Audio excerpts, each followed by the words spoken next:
All, जय हिंद। चलो अब आगे का टॉपिक शुरू करते हैं। हमारा लास्ट वाला टॉपिक जो हुआ था that was related to Ohm's law. आज एक थोड़ा छोटा सा थ्योरेटिकल पॉइंट देखते हैं, फिर प्रॉब्लम्स कंटिन्यू करना है हमारे को। आज के लेक्चर में theory as well as problems दोनों रहने वाले हैं। अभी का जो टॉपिक है introduction topic, that is to resistance. Resistance के बारे में बहुत सारी चीज़ इसके बारे में डिस्कस हुई है। मैंने बोला था आपको कि आगे पूरा डिटेल में होगा, तो अभी इंट्रोडक्शन टू रेजिस्टेंस रहेगा, फिर उसके बाद में प्रॉब्लम्स रहेंगे। अब रेजिस्टेंस का मतलब क्या है? अब एक सिंपल सा एग्जांपल बताता आपको। सपोज आपके पास में कंडक्टर है या कोई वायर है, तो वायर का ऑब्वियसली फॉर्म सिलेंड्रिकल रहता। तो suppose this is a wire या फिर एक कंडक्टर है ये। अब बेसिकली कोई भी कंडक्टर में इलेक्ट्रॉन्स रहेंगे, इलेक्ट्रॉन्स फ्री रहते टू मूव। जब इलेक्ट्रॉन्स फ्री रहते मूवमेंट के लिए, तो मूवमेंट ऑफ इलेक्ट्रॉन से इलेक्ट्रिसिटी कंडक्ट होती है। और इम्पोर्टेंट पॉइंट ऐसा कि सपोज ये कंडक्टर है, कंडक्टर को मैंने एक बैटरी अटैच किया, दिस इज की वगैरह। सपोज मैंने इसको बैटरी वगैरह अटैच किया हुआ है। अब बेसिकली बैटरी अगर मैं इसको अटैच कराऊंगा तो इसमें के जो इलेक्ट्रॉन्स रहेंगे, ये इलेक्ट्रॉन्स का मोशन होना शुरू हो जाएगा। ठीक है, इलेक्ट्रॉन्स का मोशन होगा। जब भी इलेक्ट्रॉन्स मोशन में होंगे तो इनके पास वेलोसिटी रहती, और the velocity of electrons when they are in motion is called drift velocity. उसको हम ड्रिफ्ट वेलोसिटी बोलते हैं। Drift velocity, the velocity with which electrons are going to move is called as drift velocity. अब basically क्या होगा, आपका conductor है, conductor में इलेक्ट्रॉन्स है, तो electrons basically are part of atoms. अब इम्पोर्टेंट सी चीज ऐसी कि आपका जो conductor it is continuously made up of atom, उसमें एटम्स प्रेजेंट है। ये इसके एटम्स मैंने निकाला, देखो ध्यान से। ये ध्यान से अगर आप देखेंगे तो एक कंडक्टर है, कंडक्टर में एटम्स है, और एटम्स हमेशा अपने जगह पे वाइब्रेट होते हैं। क्या होते हैं? अपने जगह पे वाइब्रेट होते हैं। अब एक इम्पोर्टेंट चीज समझाना चाहता, ये आपका एटम है, ये कंटिन्यूअसली वाइब्रेट हो रहा, और सपोज ये इलेक्ट्रॉन है, ये इलेक्ट्रॉन का मोशन हो रहा है। अब क्या होगा, जैसे आपका एटम कंटिन्यूअसली वाइब्रेट हो रहा, तो इलेक्ट्रॉन के मोशन को जगह पूरी नहीं मिल रही। क्या होगा कि जो आपके इलेक्ट्रॉन्स मोशन में है, तो ये एटम से टकराएंगे। When they will strike to atoms, तो उसका जो मोशन है वो रुक जाएगा। तो basically whenever atoms are going to vibrate, atom हमेशा वाइब्रेटिंग कंडीशन में ही रहेगा। वैसे कंडक्टर में या कोई भी मटेरियल है जिसमें एटम्स है, एटम्स कंटिन्यूअसली अपने मीन पोजीशन पे, मतलब अपने जगह पे कंटिन्यूअसली वाइब्रेट करते हैं। अब अगर सपोज आपका इलेक्ट्रॉन है, इलेक्ट्रॉन सीधे डायरेक्शन में जा रहा, बट जाने के वक्त क्या हो रहा कि उसकी डायरेक्शन को कौन रोक रहा है? एटम। क्यों? एटम्स कंटिन्यूअसली वाइब्रेट कर रहे हैं। हाँ, एक पॉइंट ऐसा रहेगा कि जब एटम आपका ऊपर चले गया तो इलेक्ट्रॉन नीचे से चले जाएगा। कभी कभी ऐसा हो सकता है कि इलेक्ट्रॉन नीचे आया और एटम उसको टकरा जाए, तो क्या होगा, जब एटम इलेक्ट्रॉन से टकराएगा तो उसका मोशन रुक जाएगा। तो बेसिकली क्या होता कि the flow of electrons is hindered मतलब उसके लिए ऑब्स्टेकल तैयार हो जाता है। जब भी आप इलेक्ट्रॉन्स को फ्लो करवाना चाहेंगे, किसमें से? कंडक्टर में से, तो उसके एटम उसको इजीली फ्लो होने नहीं देंगे। मतलब एटम्स क्या कर रहे? अपोज कर रहे। किसको? इलेक्ट्रॉन्स को। कौन सी चीज करने के लिए? फ्लो होने के लिए। तो व्हेनेवर एटम्स oppose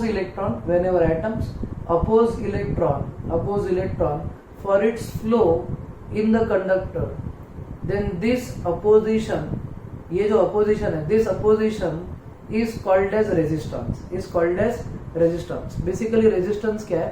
रेजिस्टेंस बहुत सिंपल कंसेप्ट है। कंसेप्ट ऐसा है आपका कि एटम्स है, एटम्स में इलेक्ट्रॉन प्रेजेंट है, और आपका जो कंडक्टर है उसमें एटम्स और इलेक्ट्रॉन्स दोनों प्रेजेंट है। इलेक्ट्रॉन्स पोटेंशियल जब अप्लाई करेंगे तो इसका मोशन होना चालू होगा, बट इसके मोशन को कौन रोकने वाला है? इसके मोशन को रोकने वाला रहेगा एटम। तो atom cause opposition to flow of electrons, और ये जो अपोजिशन है जिसकी वजह से इलेक्ट्रॉन का फ्लो रोका जाता है, उसको हम रेजिस्टेंस बोलेंगे। उसको क्या बोलेंगे? रेजिस्टेंस। तो what is called as resistance? बहुत सिंपल सा कंसेप्ट है। आपको क्वेश्चन आएगा डिफाइन रेजिस्टेंस, तो रेजिस्टेंस क्या है उसका डेफिनेशन ऐसा रहेगा, the property of a substance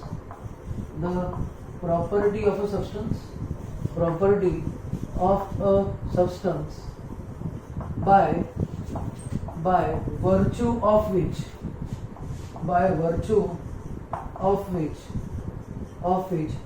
it opposes flow of electron is called as resistance. Flow of electron is called as resistance. क्या रहेगा डेफिनेशन? बहुत simple definition, the property of a substance by virtue of which, मतलब जिसकी सहायता से एक ऐसा substance की एक ऐसी प्रॉपर्टी जिसके बुनियाद पे या जिसकी सहायता से आपका सब्सटेंस इलेक्ट्रॉन्स को फ्लो होने से रोकेगा, उसको हम क्या बोलेंगे? That will be called as resistance.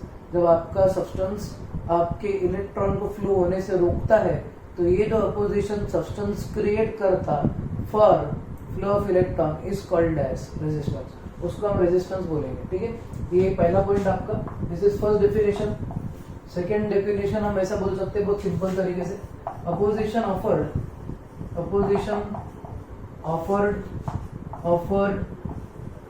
Bye a substance,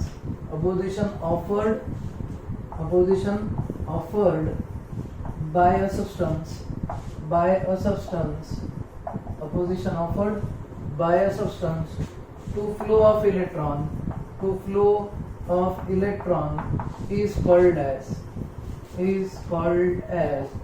resistance. तो रेजिस्टेंस क्या रहेगा?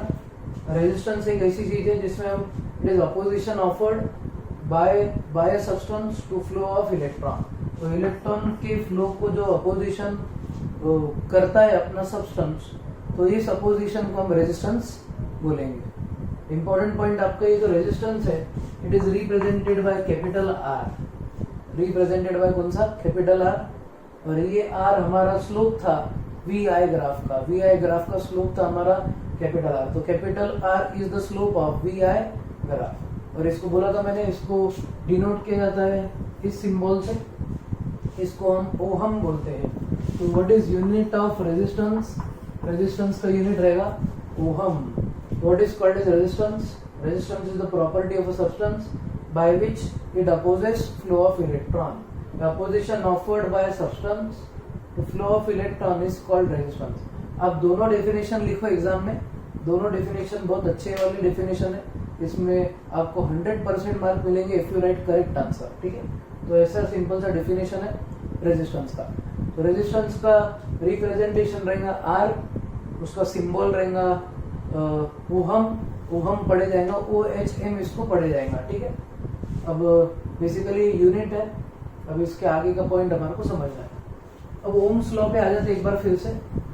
ओम्स लॉ का बोलना ऐसा था, so long as the physical state of the conductor remains the same, the potential difference applied between ends of conductor is directly proportional to the current passing through it.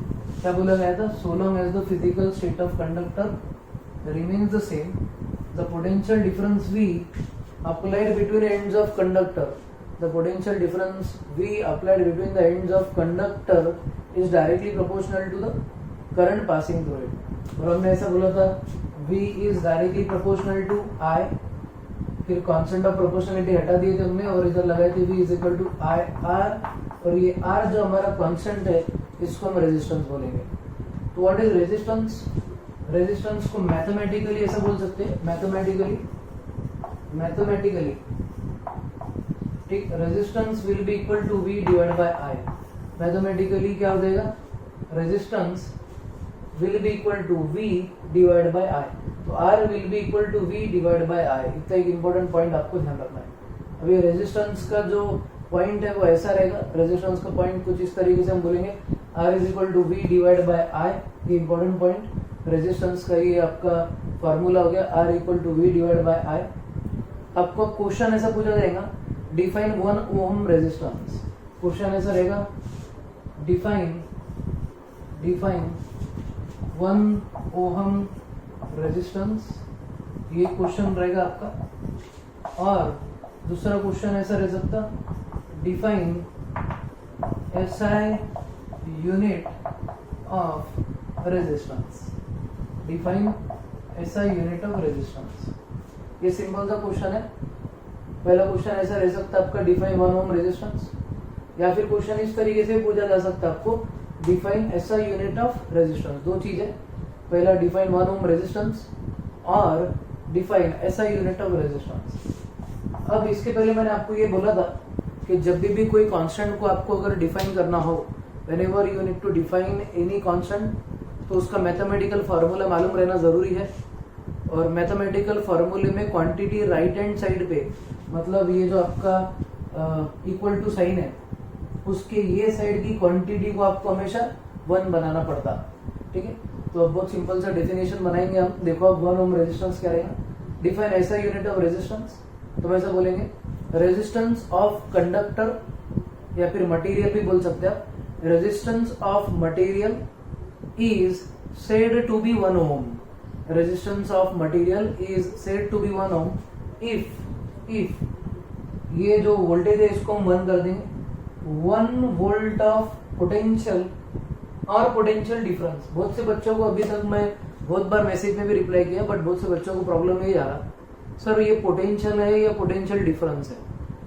आप एक important point ध्यान रखो, इस chapter में potential और potential difference दोनों को use किया जाएगा। कभी कभी प्रॉब्लम में पोटेंशियल डिफरेंस मेंशन किया रहेगा, कभी कभी पोटेंशियल मेंशन किया रहेगा। तो बहुत से बच्चों का पॉइंट ये आता, सर आपने पढ़ा था टाइम पोटेंशियल डिफरेंस बोले, प्रॉब्लम में आप पोटेंशियल दे रहे, तो एग्जैक्ट क्या है? पोटेंशियल डिफरेंस और पोटेंशियल दोनों एक दूसरे के जगह पे यूज किए जा सकते हैं। You can alternately use them, आपको ज्यादा लोड लेना नहीं है। पोटेंशियल या पोटेंशियल डिफरेंस कुछ भी रहने दो, आपको V या डेल्टा V के फॉर्म में उसको आपको यूज करना है। ठीक है, तो आपको खुद को कंफ्यूज करके नहीं लेना है, सिंपल सा पॉइंट, इसको हम या तो पोटेंशियल बोलेंगे नहीं तो पोटेंशियल डिफरेंस बोलेंगे, तो there is no issue in that. इतना एक इंपॉर्टेंट पॉइंट ध्यान रखो, you can either use potential और you can use potential difference. हाँ, जब सिर्फ डेफिनेशन पूछा जाए तो मैंने जो डेफिनेशन सिखाया था ना वो आपको लिखना है, वो डेफिनेशन का पॉइंट रहता। फिजिक्स में डेफिनेशन एग्जैक्ट लिखने पड़ते, तो आपको उतना पॉइंट ध्यान रखना है। बाकी ऐसे नॉर्मल यूज करते टाइम पे ऐसा ही लिखना क्या, वैसे लिखना क्या, उसका कोई लोड नहीं है। ठीक है, अब रेजिस्टेंस को हम डिफाइन करते हैं। Resistance of conductor is said to be 1 ohm. Resistance of conductor is said to be 1 ohm. अपना जो कंडक्टर है उसका रेजिस्टेंस 1 ओम रहेगा when 1 volt potential, when 1 volt potential is applied to the conductor, when 1 volt potential is applied to the conductor, यहाँ पे आप 1 volt potential difference भी बोल सकते हैं। when 1 volt potential difference or potential is applied to the conductor and it causes 1 ampere of current to flow through it, and it causes 1 ampere current to flow through it. So what is SI unit of, define SI unit of resistance. Resistance of conductor is said to be 1 ohm. Resistance of conductor is said to be 1 ohm if 1 volt potential difference applied between ends of conductor causes 1 ampere current to flow through it. 1 ampere current to flow through it. तो simple सा आपका definition रहेगा, resistance is said to be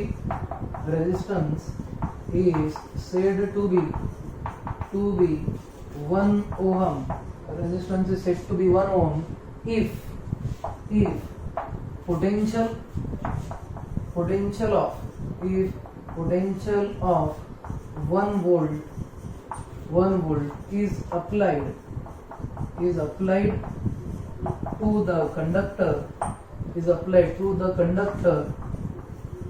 to the conductor, and it causes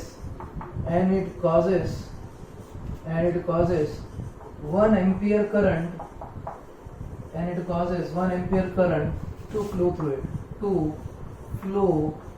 through it, and it causes 1 ampere current to flow through it. तो 1 ampere current को flow करवाने के लिए जितना 1 वोल्ट पोटेंशियल डिफरेंस आप अप्लाई करेंगे, तो ये कंडीशन को हम क्या बोलेंगे, resistance is said to be 1 ohm. तो 1 ohm is equal to 1 volt divide by 1 ampere. ये आपका सिंपल सा कंसेप्ट है।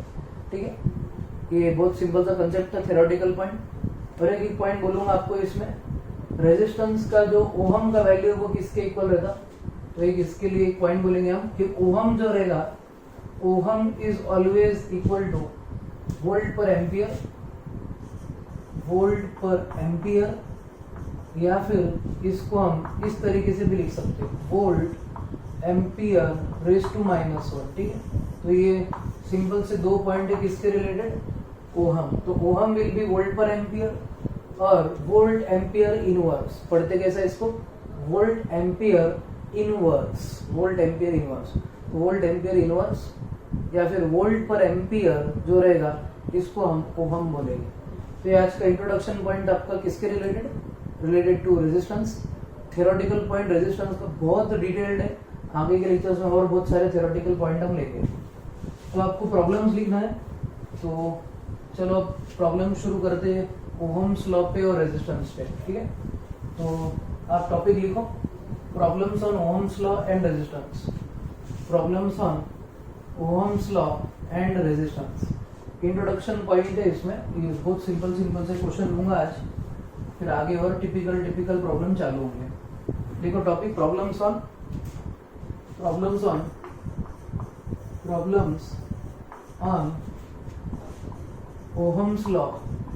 Ohm's law and resistance, problems on Ohm's law and resistance. Topic लिख देना है आपको। अब क्वेश्चंस आपको देखने हैं, एक एक इंपॉर्टेंट चीजें।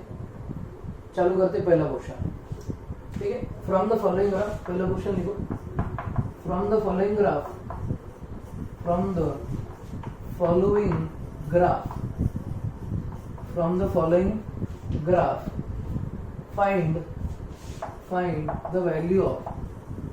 the value of resistance, find the value of resistance। आपको एक ग्राफ दिया गया है और ये ग्राफ पे से आपको रेजिस्टेंस की वैल्यू निकालनी है। एक एक सिंपल क्वेश्चन लेता मैं यहाँ पे। This is V I graph दिया गया है आपको। This is the plot that is given to you, और ये इधर आपको एक ऐसा पॉइंट दिया गया है, दिस इज 5 और दिस इज 10, ठीक है। ये जो रहेगा दिस इज इन एम्पियर और ये जो है this is given in volt में ये पॉइंट दिया गया है। क्या क्वेश्चन है आपका, सबसे पहले from the following graph find the value of resistance. Resistance की वैल्यू आपको ग्राफ पे से निकालनी है। तो ग्राफ पे से रेजिस्टेंस की वैल्यू कैसे निकालते हैं, ये इंपॉर्टेंट चीज। क्या करना है आपको, क्या करो, ये जो वोल्टेज है, ये वोल्टेज से ही लाइन पे एक परपेंडिकुलर निकालो, और ये जो लाइन रहेगी ये पॉइंट से इधर नीचे ये एक्सिस पे एक परपेंडिकुलर निकाल लो। एक्सिस पे वैल्यू देखेंगे आप अगर, तो वोल्टेज की वैल्यू है 10 ऑन वाई एक्सिस और करंट की वैल्यू है 5 ऑन एक्स एक्सिस। तो जो वैल्यू आपकी पोटेंशियल की है, पोटेंशियल की वैल्यू जब 10 वोल्ट है तो उसकी करंट की करस्पॉन्डिंग वैल्यू 5 है। तो क्या करो, अब आपका फॉर्मूला जो है वो अप्लाई करो। फॉर्मूला क्या है रेजिस्टेंस का, resistance is equal to V divide by I। ये स्लोप है ये लाइन का, मैंने इसके पहले के वीडियो में स्लोप बताया था। Slope is V divide by I। ये स्लोप के बेसिस पे बोल सकते हैं, या फिर क्या करो, बाय ओम्स लॉ ऐसा लिख सकते हैं। ओम्स लॉ है V is equal to IR, तो R की वैल्यू जो रहेगी it will be V divide by I, V divide by I हो जाएगा। अब ये एक्सिस पे जो वैल्यू है दैट इज V, इसकी वैल्यू है 10 और I की वैल्यू है 5, तो आपका रेजिस्टेंस हो जाएगा 10 डिवाइड बाय 5 और 10 divide by 5 will be 2 ohm. तो रेजिस्टेंस हो जाएगा 2 ओहम। तो ये ग्राफ पे से आपके रेजिस्टेंस की वैल्यू कितनी आ रही है, 2 ओहम। तो सिंपल सा पॉइंट, जब VI ग्राफ आपको दिया गया है तो क्या करो, y एक्सिस की वैल्यू को x एक्सिस की वैल्यू से डिवाइड कर दो। क्या कर दो, y axis divided by x axis, y axis divide bye x axis की वैल्यू को आप डिवाइड कर दो। y एक्सिस की वैल्यू को x एक्सिस की वैल्यू से जब डिवाइड कर देंगे आप, तो आपको जो क्वांटिटी मिलेंगी दैट विल बी रेजिस्टेंस। ये हमने स्लोप में भी सीखे थे। स्लोप का डेफिनेशन ऐसा था, it is inclination of the line with positive x axis, जिसको हमने थीटा से रिप्रेजेंट किए थे, ठीक है। Please note down this first question. ये क्वेश्चन आपको मैक्सिमम 2 मार्क के लिए आ सकता है, मैक्सिमम फॉर 2 मार्क्स। 2 मार्क से ज्यादा इसकी लायकी नहीं है, 2 मार्क के लिए पूछा जा सकता है, आइदर फॉर 1 और फॉर 2। ठीक, चलो बाकी का क्वेश्चन सॉल्व करते हैं। नेक्स्ट वाला क्वेश्चन देखते हैं हम, इंपॉर्टेंट रहेंगे सब आज के क्वेश्चन।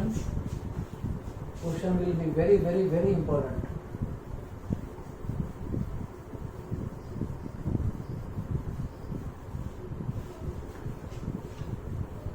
सेकेंड क्वेश्चन ग्राफ का ऐसा, मैं बहुत सारे क्वेश्चन अलग अलग टाइप के कवर करूंगा आपके। ग्राफिकल क्वेश्चन भी इंपॉर्टेंट रहेंगे, हमारे ग्राफ के पॉइंट बच्चों को आने चाहिए। बहुत से बार तो ऐसा, बहुत से बच्चों को तो समझ में नहीं आता कि ग्राफ भी यूज करना पड़ेगा बोल के। ऐसा जनरली ऐसा स्कूल टाइम में होता बच्चों के साथ में, जब एक बच्चा एग्जाम में उठता और बोलता मैम ग्राफ, तो बाकी के बच्चों को मालूम पड़ता साला ग्राफ का भी क्वेश्चन है क्या। आप सोचो एक बार कितनों के साथ में ऐसा हुआ है कि फिर मालूम पड़ा कि ग्राफ पेपर भी लगेगा, फिर आजू बाजू पूछते बच्चे को कौन से क्वेश्चन में ग्राफ लग रहा। तो ऐसा इंपॉर्टेंट पॉइंट है ग्राफ, बच्चे बहुत कम समझते, मतलब वो उसको बच्चों को लगता है कि ग्राफ का कुछ काम नहीं है, और graph paper is very important. Graph के क्वेश्चन बहुत इंपॉर्टेंट रहेंगे। ठीक है, चलो next question based on graph करेंगे हम। ये सपोज आई दिया गया है, this is given as V from the graph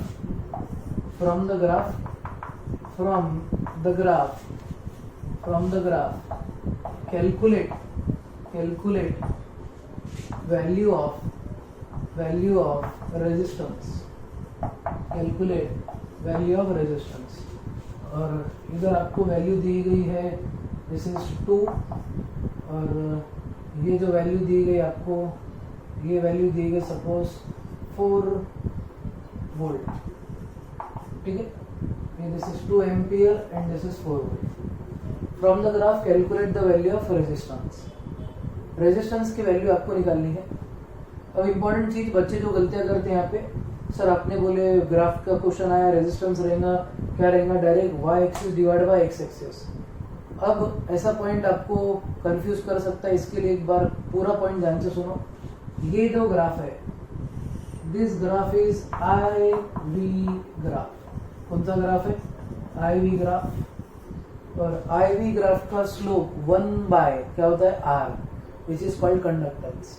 इसके पहले का जो ग्राफ था वो वी आई था, ये जो ग्राफ है it is I V graph.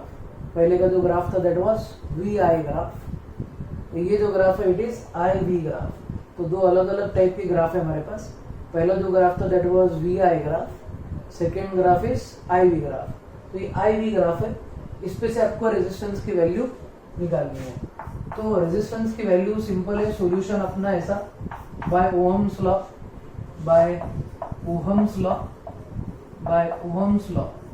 V is equal to I R, ये हमारा फॉर्मूला है। तो ऑब्वियसली R की वैल्यू हो जाएगी V डिवाइड बाय I। क्या हो जाएगी? V divide by I। तो V अगर आप देख रहे होंगे तो V की वैल्यू कौन से एक्सिस पे, X, जिसकी वैल्यू दी गई 4 वोल्ट, और I की वैल्यू कितनी, 2 ampere which is on Y axis.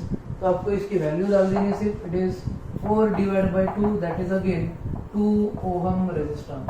तो आपका रेजिस्टेंस हो जाएगा R will be equal to 2 ohm. फिर से आपके रेजिस्टेंस की वैल्यू 2 ओहम आ रही है। तो सिंपल सा कंसेप्ट है, आपको क्या करना है, ग्राफ केयरफुली देखना है। तो ग्राफ केयरफुली देखने के बाद में आपको ये चीज क्लियर हो जाएंगी कि V जो है आई वी ग्राफ में x एक्सिस पे है और I जो it is on y axis. तो for I V graph R का फॉर्मूला जो रहेगा, R का formula that is x axis divide by y axis, x axis divide by y axis for I V graph. ये value I V graph के लिए रहने वाली है। तो सिंपल सा कंसेप्ट, मैंने आपको होमवर्क में भी पूछा था ये question, what is slope for I V graph and what is slope for V I graph. तो ये क्वेश्चन जो मैंने दिया है वो बेसिक क्वेश्चन है, आपके कंसेप्ट स्ट्रांग होना, इसके लिए मैं इंपॉर्टेंट क्वेश्चन लिंक करके आपको दे रहा हूँ। ठीक है, ये सेकेंड क्वेश्चन था। अब थर्ड क्वेश्चन चालू करते। चलो ग्राफिकल क्वेश्चन ही लूंगा अभी फिलहाल में, इंपॉर्टेंट सी चीजें हैं, तो आपको सब चीज समझ में आना चाहिए। इसके लिए हर एक वैरायटी के ग्राफ के क्वेश्चन आपके सामने पेश है। अब नेक्स्ट क्वेश्चन ऐसा दिया गया है आपको, क्वेश्चन ऐसा है, from the following graph identify, from the following graph identify, ऐसा क्वेश्चन दिया गया फ्रॉम द फॉलोइंग ग्राफ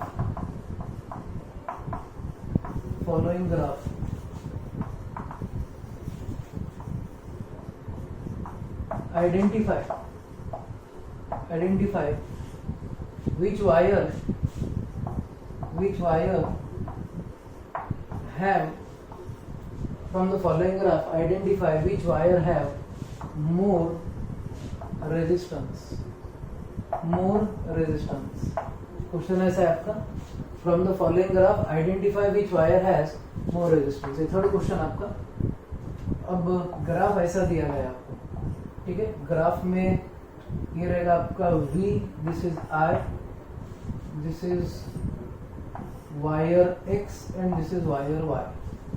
दो वायर्स आपके पास X और Y, ये है θ1, दिस इज θ2 और θ2 इज ग्रेटर देन θ1, मतलब सेकेंड वायर जो है Y, उसका थीटा X वायर से ज्यादा है, मतलब एंगल ऑफ इंक्लिनेशन Y का X से ज्यादा दिया गया है। VI ग्राफ दिया गया है आपको और VI ग्राफ के रिलेटेड पूछा ये गया है कि which of the following wires will have more resistance. दो वायर आपको दिए गए हैं X और Y। तो हमेशा याद रखो ऐसे टाइप के क्वेश्चंस में जब VI ग्राफ दिए हुआ रहेगा, तो एक सिंपल सी चीज करो, थीटा देखो किसका ज्यादा है, जिसका थीटा ज्यादा रहेगा उसका रेजिस्टेंस ज्यादा रहेगा। क्यों? थीटा मतलब स्लोप, और slope of VI graph is nothing but resistance. तो जिसका जितना ज्यादा एंगल उतना ज्यादा रेजिस्टेंस। तो हम ऐसा पॉइंट लिखेंगे सॉल्यूशन में, ये इसका सॉल्यूशन ऐसे लिखा जाएगा कि slope of VI graph is resistance. Slope of VI graph is resistance. सबसे पहला पॉइंट हम ऐसा बोलेंगे आगे, therefore the wire with high value of theta will have more resistance.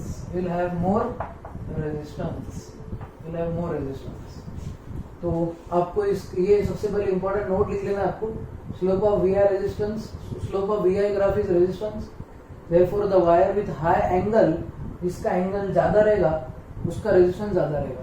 तो ये दोनों में से किसका एंगल ज्यादा है? ऑब्वियसली Y का एंगल ज्यादा है एज कम्पेयर टू X। तो resistance of Y wire will be greater than resistance of X wire X। किस तरीके से आपको आंसर सॉल्व करना है, ठीक है। ये बेसिक क्वेश्चन, अब और मॉडिफाइड क्वेश्चन आपको देता हूँ। चलो ये जल्दी से ग्राफ निकालो, ग्राफ निकालने के बाद में और एक क्वेश्चन नंबर 4 करते सॉल्व अभी। क्वेश्चन नंबर 4, ठीक है। चलो question number 4,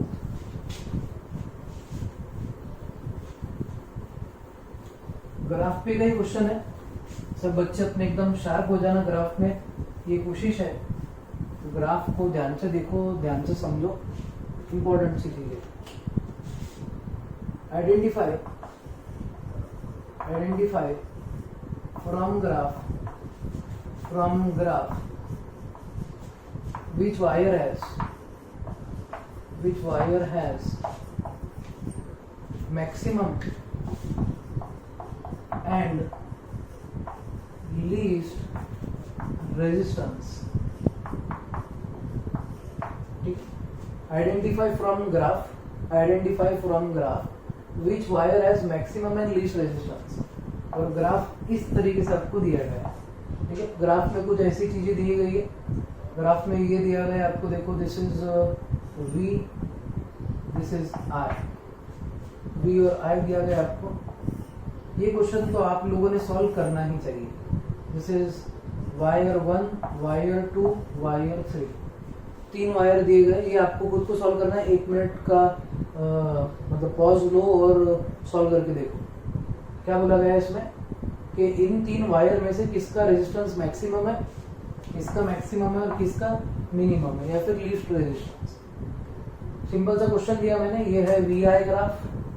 we I graph में inclination is always resistance, inclination is always resistance. तो इसका सॉल्यूशन ऐसा रहेगा, सॉल्यूशन में हम ऐसे बोलेंगे wire three has maximum resistance, और इधर बोलेंगे कि वायर 1 हैज मिनिमम रेजिस्टेंस,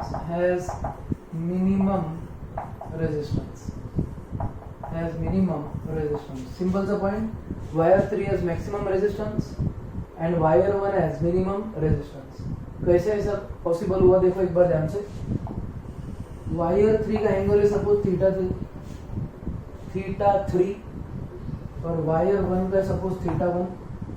यहाँ पे सबसे बड़ा एंगल थीटा है 3, वायर सबसे ऊपर है यहाँ पे, तो जिसका एंगल सबसे ज्यादा उसका रेजिस्टेंस सबसे ज्यादा रहेगा। तो ऐसा पॉइंट बोलेंगे कि wire 3 is maximum and wire 1 has minimum resistance. Simple सा क्वेश्चन था ये वाला, ठीक है। और एक ग्राफ तो क्वेश्चन देता आपको, सेम टाइप सिमिलर टाइप आपको सॉल्व करना है। Identify from the graph which wire has maximum and least resistance, ठीक है। ये आपको क्वेश्चन है, यहाँ पे मैं कर दे रहा हूँ आई, दिस इज वी। चलो आप सॉल्व करो, ठीक है। सेम क्वेश्चन है, सेम चीज है, आंसर भी सेम आना चाहिए कि नहीं, ऐसा नहीं है। देखो एक बार ध्यान से, ग्राफ में इसके पहले वी आया था, मैंने आई वी कर दिया। क्या कर दिया? आई वी। इंपॉर्टेंट पॉइंट ध्यान रखो, आपको ये पूछा जा रहा है कि मैक्सिमम और लीस्ट रेजिस्टेंस किस में। जब आपका आई वी ग्राफ दिया हुआ रहेगा तो जिसका थीटा सबसे कम रहेगा, उसका रेजिस्टेंस सबसे ज्यादा रहेगा। ये इंपॉर्टेंट पॉइंट नोट करो। For I V graph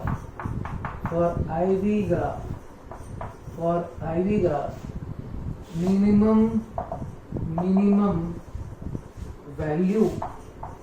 value of theta corresponds to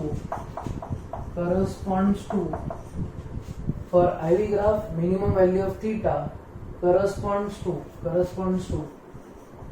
maximum resistance and vice versa बोलते बहुत से लोग vice versa बोलो, जो भी आपको अच्छा लगा वो बोलो। सिंपल सी चीज है, आईवी ग्राफ का जो स्लोप रहता है that is not resistance. I V graph का स्लोप कंडक्टेंस होता है। यहाँ पे क्या पूछा गया है? रेजिस्टेंस। तो इंपॉर्टेंट सी चीज ऐसी, जिसका थीटा सबसे कम रहेगा उसका कंडक्टेंस सबसे कम रहेगा। कंडक्टेंस अगर सबसे कम है तो ऑब्वियसली रेजिस्टेंस सबसे ज्यादा होगा। तो उल्टा केस हो जाएगा ये वाले इसमें। क्यों? इसका स्लोप जो रहता है it is 1 divide by R, ठीक है। तो आपको रेजिस्टेंस सबसे कम मिल रहा, ये नहीं, आर की वैल्यू अगर देखेंगे आप इसमें तो ये 1 बाय आर है। तो ऑब्वियसली आपको क्या पूछा गया है? You need to calculate R. आपको आर की वैल्यू कैलकुलेट करनी है। ज्यादा लॉजिक ना लगाते, सिंपल सा आप एक इंपॉर्टेंट पॉइंट ध्यान रखो। आईवी ग्राफ में जिसका थीटा कम उसका रेजिस्टेंस हमेशा ज्यादा रहेगा। थीटा कम रेजिस्टेंस ज्यादा। और उसमें जो हमने करे देखे, इसमें वी आई में वो उल्टा था। वी आई में जिसका थीटा ज्यादा उसका रेजिस्टेंस ज्यादा। तो इसमें हम ऐसा बोलेंगे, ये जो wire one has maximum resistance, और इधर बोलेंगे हम वायर 2 हैज मिनिमम रेजिस्टेंस। तो वायर 1 में मैक्सिमम रहेगा, वायर 1 में रेजिस्टेंस मैक्सिमम, और वायर 2 में मिनिमम रेजिस्टेंस रहने वाला है। तो maximum resistance in wire 1 and minimum resistance in wire 2। ये इंपॉर्टेंट पॉइंट आपको ध्यान रखना है, ठीक है। तो बहुत सारे प्रॉब्लम्स अब हम आगे के लेक्चर में कंटिन्यू करेंगे। We are going to continue problems in next lecture. तो आज तक के अभी तक के जितने भी पॉइंट्स हुए वो आपको रिवाइज करने हैं। आज के प्रॉब्लम्स बहुत इंपॉर्टेंट है। ग्राफिकल क्वेश्चन जनरली कोई लेता नहीं है, बट ये एग्जाम ओरिएंटेड क्वेश्चन है, एग्जाम में आते हैं। बच्चों का लॉजिक बढ़ना चाहिए, सोचने की चीज़ बढ़नी चाहिए, इसके लिए ग्राफिकल क्वेश्चन ज़रूरी है। ठीक है, तो इतना काम आपको अपडेट करना है। इसके रिलेटेड होमवर्क भी आपको जल्दी से पोस्ट कर दिया जाएगा। तब तक के लिए स्टे होम, स्टे सेफ, जय हिंद।